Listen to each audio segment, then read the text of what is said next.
তব কথামৃতম তপ্ত জীবনম কবিভিরীরিতম কলমশাপহম শ্রবণমঙ্গলম শ্রীমদাততম ভুবি গৃহণন্তি ये ভুরিদা জনাঃ। তোমার কথামৃত তাপদগ্ধ জনগণের জীবনস্বরূপ, মণিগণ কর্তৃক কীর্তিত পাপ সমূহের বিনাশক, শ্রবণ মাত্রই মঙ্গলপ্রদ ও সকল সম্পদের আকর। আগের দিন আমরা 209 পৃষ্ঠা থেকে শুরু হয়েছিল, পাঠ করেছিলাম। ঠাকুর নিজের ঘরে বসিয়ে আছেন, এই সময় মনিরামপুরের ভক্তরা এসেছেন। তো তারা এসে বলছেন যে আপনার বিশ্রামের ব্যাঘাত হলো। ঠাকুর বলছেন ওসব রজগুণের কথা। বলছেন একটু হাসি চড়ে বলছেন উনি এখন ঘুমুবেন, রজগুণের কথা। তারপরে মনিরামপুরের কথা স্মরণ হতেই ঠাকুরের মনে পড়েছে যে ওনার বন্ধু বাল্য সখা শ্রীরাম ওখানে ছিল। বলছেন শ্রীরামের দোকান তোমাদের ওখানে।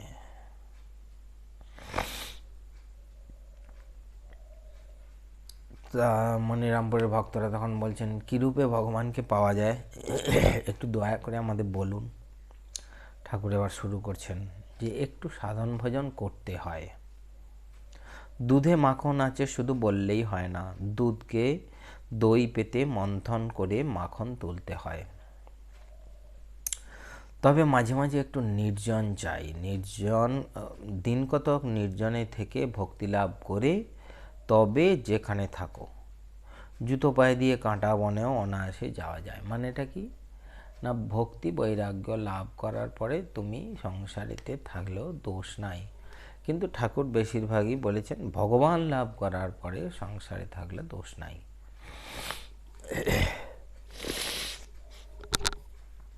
বলছে প্রধান কথা বিশ্বাস, যেমন ভাব তেমনি লাভ, মূল সে প্রত্যয়। বিশ্বাস হয়ে গেলে আর ভয় নাই। মনিরামপুরের ভক্ত আজ্ঞা গুরু কি প্রয়োজন? শ্রীরামকৃষ্ণ অনেকের প্রয়োজন আছে, তবে গুরু বাক্যে বিশ্বাস করতে হয়। গুরুকে ঈশ্বর জ্ঞান করলে তবে হয়। তাই বৈষ্ণবেরা বলে গুরু কৃষ্ণ বৈষ্ণব, তাঁর নাম সর্বদাই করতে হয়। কলিতে নাম মাহাত্ম্য, অন্নগত প্রাণ তাই যোগ হয় না। তাঁর নাম করে হাততালি দিয়ে পাপ পাখি পালিয়ে যায়। বলছেন তাঁর নাম করে হাততালি দিলে পাপ পাখি পালিয়ে যায়। বলছে সৎসঙ্গ সর্বদাই দরকার। গঙ্গার যত কাছে যাবে ততই শীতল হাওয়া পাবে, অগ্নির যত কাছে যাবে ততই উত্তাপ পাবে। ঢিমে তেতালা হলে হয় না। যাদের সংসারে ভোগের ইচ্ছা আছে তারা বলে হবে, কখনো না কখনো ঈশ্বরকে পাবে। আমি কেশব সেনকে বলেছিলাম ছেলেকে ব্যাকুল দেখলে তার বাপ 3 বৎসর আগেই তার হিস্সে ফেলে দেয়। মা রাঁধছে, কোলের ছেলে শুয়ে আছে, মা মুখে চুষি দিয়ে গেছে। যখন চুষি ফেলে চিৎকার করে কাঁদে ছেলে, তখন মা হাঁড়ি নামিয়ে ছেলেকে কোলে করে মাই দেয়। এই সব কথা কেশব সেনকে বলেছিলাম। কলিতে বলে একদিন এক রাত কাঁদলে ঈশ্বর দর্শন হয়।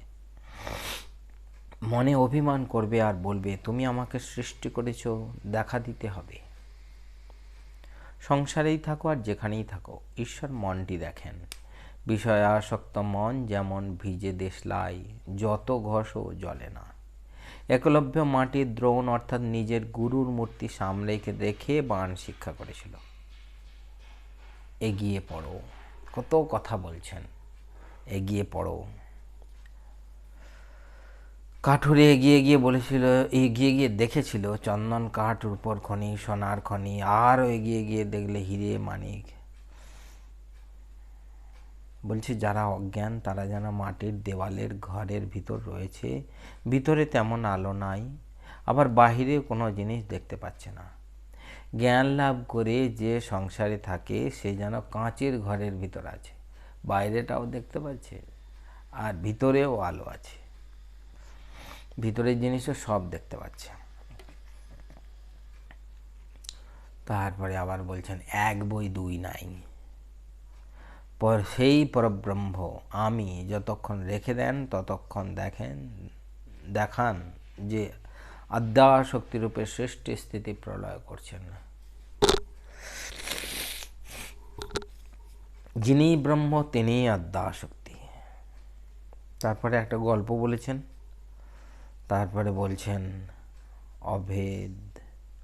বলছে ব্রহ্মজ্ঞান হলে আর দুটি থাকে না। ব্রহ্ম আর আদ্যাশক্তি প্রথমে দুটো বোধ হয়, কিন্তু জ্ঞান হয়ে গেলে বুঝতে পারা যায় এক, অভেদ এক, যে একের দুই নাই, অদ্বৈতম।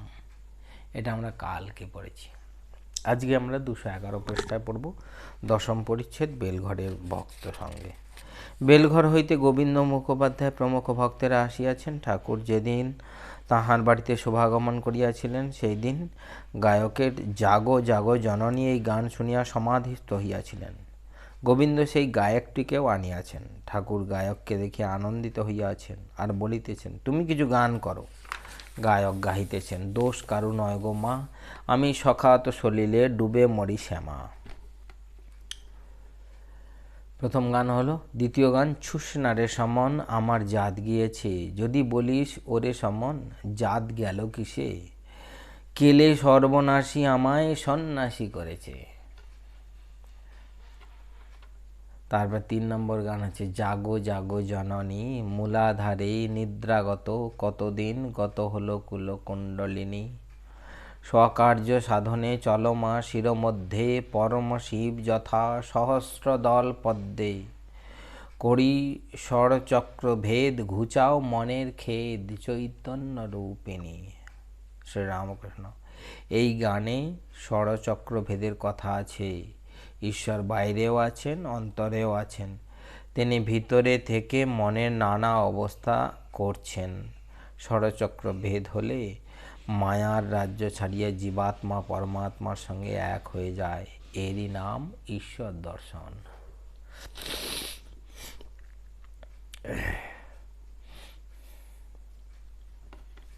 একটু ঠান্ডা লেগেছে, ওটা সাময়িক। মায়া দ্বার ছেড়ে না দিলে ঈশ্বর দর্শন হয় না। রাম, লক্ষ্মণ আর সীতা একসঙ্গে যাচ্ছেন। সকলের আগে রাম, মধ্যে সীতা, পশ্চাতে লক্ষ্মণ। যেমন সীতা মাঝে থাকাতে লক্ষ্মণ রামকে দেখতে পাচ্ছেন না, তেমনি মাঝে মায়া থাকাতে জীব ঈশ্বরকে দর্শন করতে পারছে না। মণি মল্লিকার প্রতি। তবে ঈশ্বরের কৃপা হলে মায়া দ্বার ছেড়ে দেন। যেমন দারোয়ানরা বলে, বাবু হুকুম করে দিন, ওকে দ্বার ছেড়ে দিচ্ছি।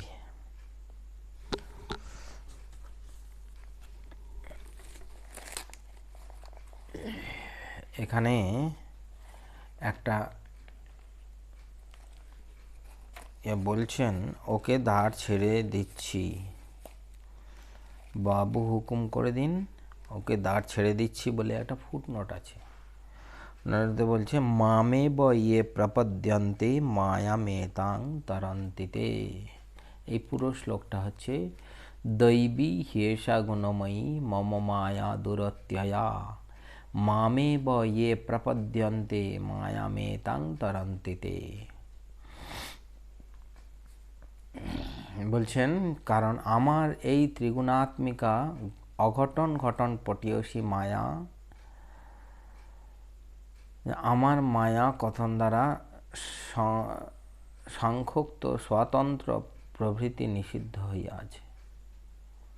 যাই হোক, বলছেন অতিক্রম করা অতিশয় কষ্টকর, কিন্তু যারা ধর্মাধর্ম পরিত্যাগপূর্বক আমাকে আশ্রয় করেন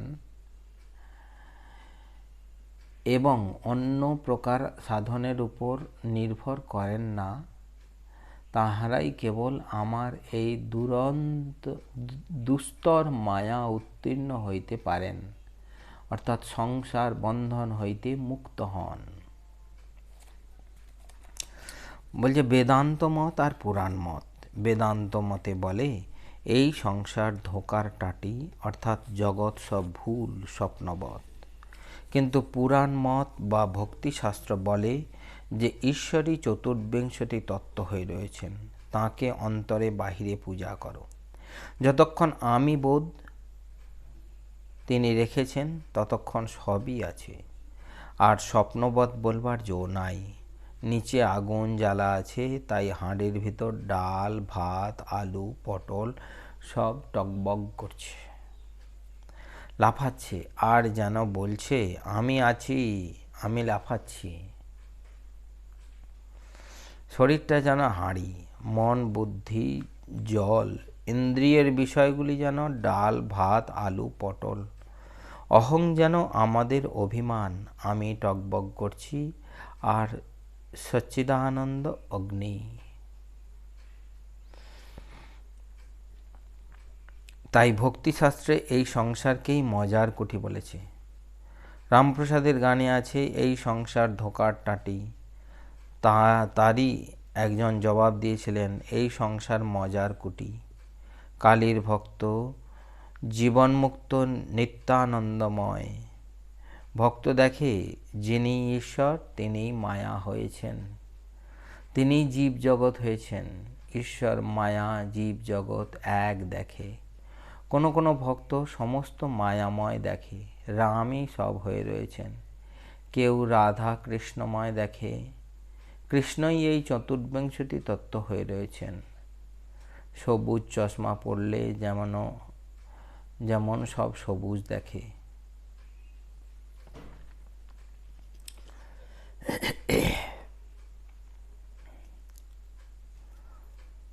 ঠাকুর এখানে মায়ার আবরণের কথা বলছেন। ভক্ত দেখে ঈশ্বর, যিনি ঈশ্বর তিনিই মায়া হয়েছেন, তিনিই জীব জগৎ হয়েছেন। ঈশ্বর মায়া জীব জগৎ এক দেখে। কোনো কোনো ভক্ত সমস্ত রামময় দেখে, রামই সব হয়ে রয়েছেন। কেউ রাধা কৃষ্ণময় দেখে। এইটায় যেমন বলে যে যেমন ভাব তেমন লাভ, ঠাকুর বলেছেন যে যে যেমনভাবে ভগবানকে ডাকে বা যে যেমন করে ভগবানকে পেতে চায়, সে সেই রকমভাবেই পায়। যে কেউ রাধা কৃষ্ণময় দেখে, কৃষ্ণই এই চতুর্বিংশতি তত্ত্ব হয়ে রয়েছেন। সবুজ চশমা পড়লে যেমন সব সবুজ দেখে। তবে ভক্তি মতে শক্তি বিশেষ, রামই সব হয়েছেন। কিন্তু কোনোখানে বেশি শক্তি, কোনোখানে কম শক্তি। অবতারেতে তিনি একরকম প্রকাশ, আবার জীবেতে একরকম। অবতারেরও দেহবুদ্ধি আছে, শরীর ধারণে মায়া। সীতার জন্য রাম কেঁদেছিলেন। তবে ওই আর একটা কথা আছে যে পঞ্চভূতের পাহাদে ব্রহ্ম পড়ে কাঁদে, সেই অবস্থা। যে তবে অবতার ইচ্ছে করে নিজের চোখে কাপড় বাঁধে, যেমন ছেলেরা কানামাছি খেলে, কিন্তু মা ডাকলেই খেলা থামায়। জীবের আলাদা কথা।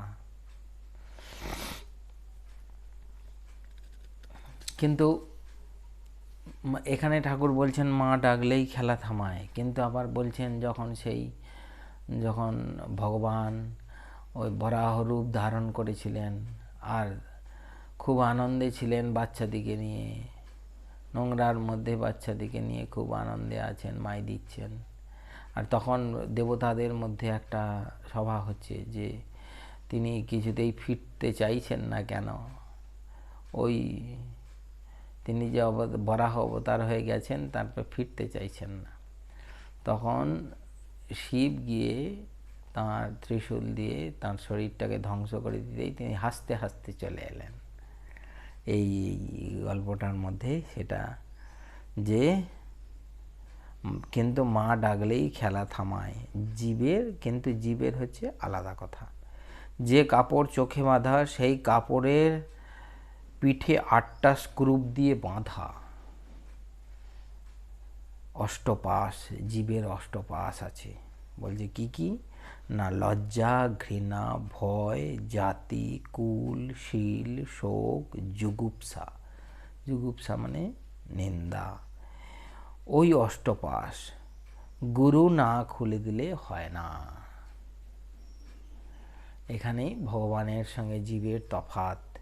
জীবের এই পাশগুলি নেই। জীব নিজে মায়াকে গ্রহণ করেন, কিন্তু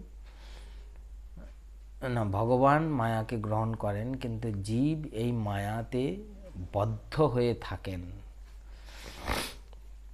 তাঁর কৃপা না হলে এই মায়া থেকে তিনি বেরোতে পারেন না।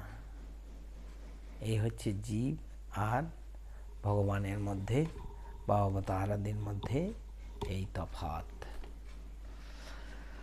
তাহলে আজ এই পর্যন্ত। ওম নিরঞ্জনং নিত্যমনন্তরূপং ভক্তানুকম্পাধৃতবিগ্রহং বৈ ঈশাবতারং পরমেশমিদ্যং তং রামকৃষ্ণং শিরসা নমামः। ওম শান্তি শান্তি শান্তিः। হরিः ওম তৎসৎ। শ্রীরামকৃষ্ণার্পণমস্তু।